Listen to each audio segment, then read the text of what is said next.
اور اس وقت وہ تقریب سے خطاب کرنے جا رہے ہیں.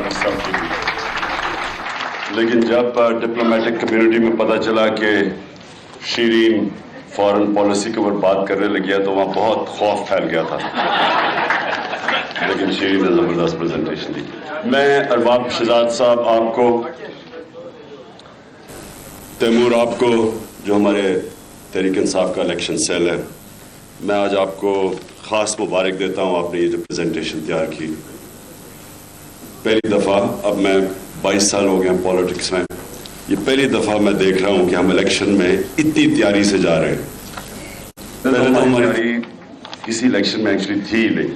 میں آپ کو سچ بتا رہا ہوں کہ ہماری ایسی تیاری اس لیے نہیں تھی کہ ہم پچھلے الیکشن میں اپنے انٹرا پارٹی الیکشن میں مصروف تھے تو ایک دم الیکشن آ گیا اور ہم بالکل تیار نہیں تھے.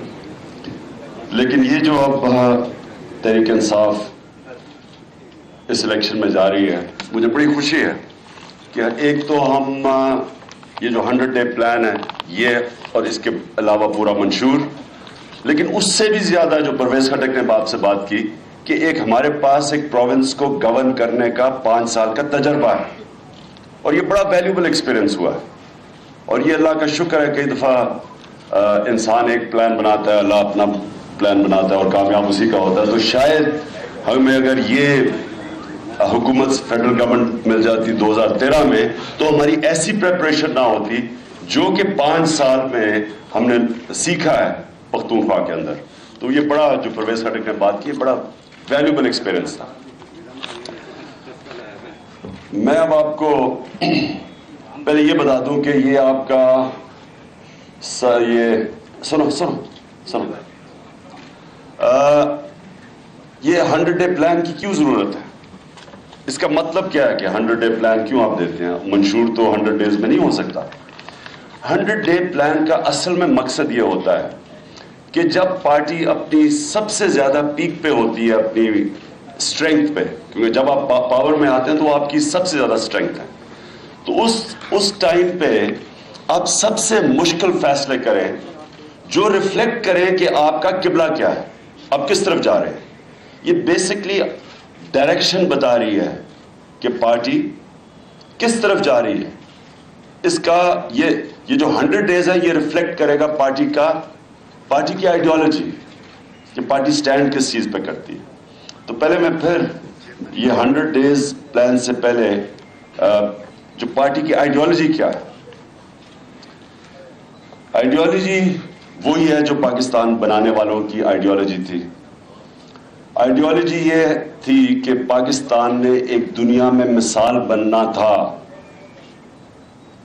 کہ اسلام کے پرنسپل پہ ریاست بندی کیسے، اور وہ ساری مسلمان دنیا کے لیے وہی مدینہ کی ریاست ہم سب کے لیے ایک اس کی ایک ہمارا قبلہ ہے کہ اگر آپ نے ایک ہیومین سوسائٹی، ایک انسانیت کا نظام بنانا ہے تو اس کے کیا پرنسپلز تھے، وہ مدینہ کی ریاست میں رکھے گئے تھے.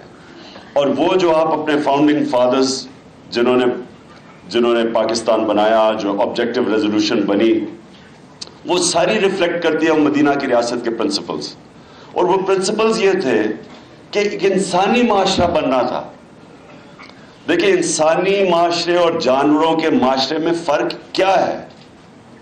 جانوروں کے معاشرے کا جو پرنسپلز گائیڈنگ لائٹ ہے وہ ہے might is right and survival of the fittest, یعنی جس کی لاٹھی اس کی بھینس.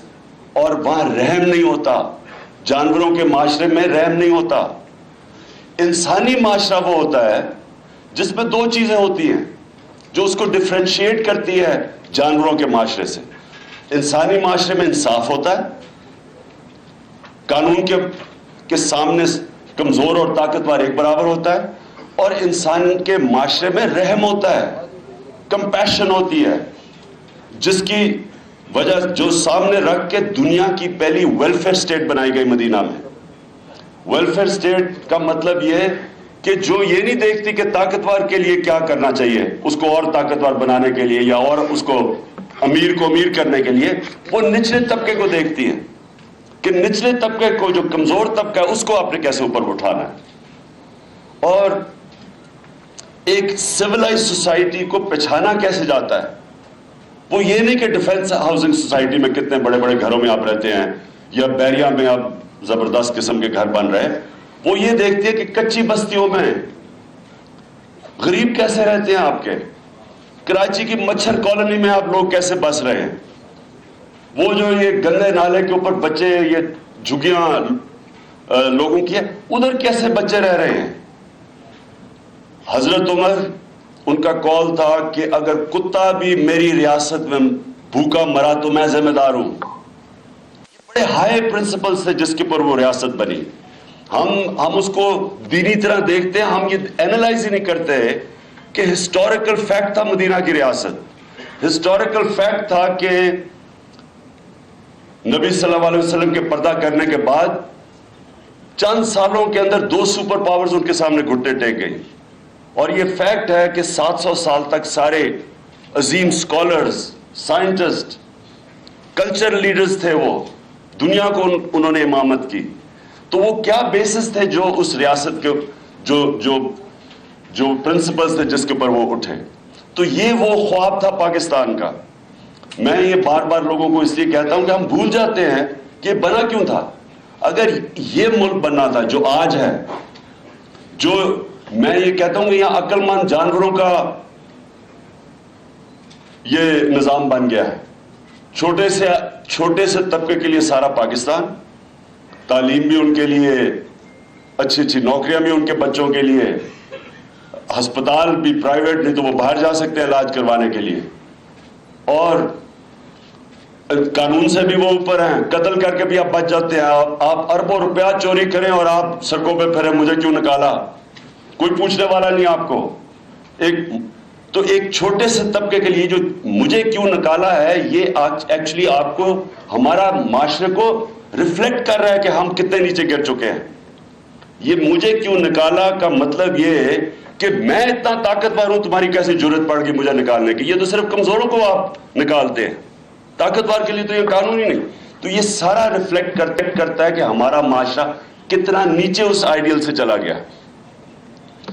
اور جب بھی اس پاکستان نے ریوائیو کرنا ہے، اس نے واپس اسی آئیڈیل کی طرف جانا ہے۔ تو یہ جو 100 ڈیز ہیں، یہ ریفلیکٹ کر رہے ہیں اس راستے کے اوپر جس کے لیے یہ ملک بنا تھا۔ یہ بڑا امپورٹنٹ ہے آپ کے لیے سمجھنا کہ وہ جو ڈریم تھی پاکستان کی، وہ ریوائیو کرنی پڑے گی اگر ہم نے اس ملک کو بچانا ہے۔ اسد عمر نے آپ کو پوری طرح، میرے خیال میں آ گیا کہ لوگ ہر روز اتنی بری خبریں پڑھتے ہیں پاکستان کی، انہوں نے پوری اکنامک پوزیشن آپ کو نہیں بتائی کہ جتنے قرضے چڑھ رہے ہیں۔ انہوں نے صرف ابھی بتایا نا کہ جو ایک سال میں $2 ارب قرضہ لیا جاتا تھا، ایک مہینے میں لے لیا ہے۔ 10 سالوں میں 6,000 ارب، 6 ٹریلین روپے سے 27,000 ارب روپیہ، 27 ٹریلین پہ پاکستان کا قرضہ پہنچا ہے۔ 60 سال کی تاریخ میں 6,000 اور پچھلے 10 سالوں میں 21,000 مزید اور قرضہ لیا۔ تو یہ جو پیسہ لیا ہے، کون مجھے آج لاجکلی بتا سکتا ہے، کون سی حکومت بتا سکتی ہے کہ یہ قرضے کیسے واپس کریں گے؟ وہ یہ 2 حکومتیں ہیں جنہوں نے نہ یہ قرضے چڑھائے، جنہوں نے ملک میں کیپبلٹی ختم کر دی ہے کہ ہم یہ قرضے واپس کریں، جس کو کہتے ہیں کاسٹ آف ڈوئنگ بزنس۔ ہماری انڈسٹری میں ہم اتنی ویلتھ کریٹ کریں کہ ہم قرضے واپس کر لیں۔ ہمارے ایکسپورٹرز کا کیا حال؟ یہ جو ابھی ریبیٹس کی بات کر رہے ہیں، میں ابھی کل سیالکوٹ تھا تو وہاں مجھے بزنس مین نے کہا کہ جناب ہم اپنی ری انویسٹ کیسے کریں پیسہ، یہ انہوں نے ریبیٹس میں پیسہ ہمارا رکھا ہوا ہے، وہ کیسے انویسٹ کریں واپس؟ یعنی ویلتھ کریشن ہم کیسے بڑھا سکتے ہیں؟ ایک تو قرضے چڑھا دیے ہیں، ایک کیپبلٹی ختم کر دیے ہم قرضے واپس کرنے کے لیے، ہمارے پاس کیپبلٹی نہیں ہے، اور نہ ہم پیسہ کٹا۔ اور 8 لاکھ لوگ ہیں جو اس ملک میں ٹیکس دیتے ہیں، جو کہ 20 کروڑ لوگوں کا بوجھ اٹھا رہے ہیں۔ کون سا معاشرہ چل سکتا ہے ایسے؟ اور صرف ساری پالیسیز ایک چھوٹے سے طبقے کے لیے، وہ امیر ہوتا جا رہا ہے اور نیچے غریبوں کا سمندر بننا جا رہا ہے۔ تو میں جو آج یہ آپ سے 100 ڈیز کا یہ جو اس کے پرنسپلز آپ کو بیان کروں کہ اس کا سارا مقصد یہ ہے کہ ہم ریورس کریں اس چیز کو۔ ہم ریورٹ کریں اس کو وہ معاشرہ جس کا پرنسپل یہ سامنے رکھے جو حضرت عمر کا بیان تھا کہ کتا بھی یہاں بھوکا مرے گا تو حکمران ذمہ دار ہے. یہ آج یہ جو ہم کہتے ہیں نا کتا بھی اگر بھوکا مرے گا، آج آپ چلے جائیں انگلینڈ میں آپ کو کتا بھوکا نہیں ملے گا. وہاں آپ اسکینڈینیویا میں چلے جائیں آپ کو بھوکا کتا سڑکوں پہ نہیں ملے گا.